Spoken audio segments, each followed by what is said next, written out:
படிக்காமல் இருந்தீங்கன்னா தயவு செஞ்சு அதை பப்ளிக் எக்ஸாம்ஸ்க்கு என்ன பண்ணுறங்க படிச்சிருங்க சரிங்களா.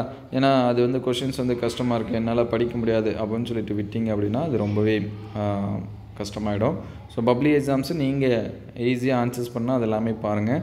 6 மார்க் கொஷின்ஸ் என்னென்ன கேட்டிருக்காங்கன்னு சொல்லிட்டு பாருங்கள். அடக்குமுறைமை ஒரு வரி வாழ்வியல் உயர்த்தும், நீங்கள் மொழியை வெளிப்படுத்தும் நிலையில் பேச்சு மொழி எழுத்து மொழி என்பதை விவரிக்க, சிறிய கடிதங்கள் உணர்த்தும் கருத்து, யானை டாக்டர் கதை, இதெல்லாம் நிறைய டைம் என்ன பண்ணியிருக்காங்க கேட்டிருக்காங்க.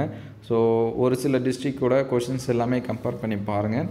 நீங்கள் அந்த டிஸ்ட்ரிக்ட் அப்படிங்கிறத கமெண்ட் பண்ணுங்கள். உங்களுக்கான கொஷின் பேப்பர்ஸ் வந்து அவைலபிளாக இருந்துச்சு அப்படின்னா உடனே அப்டேட் பண்ணுவோம். தேங்க்யூ ஃபார் வாட்சிங்.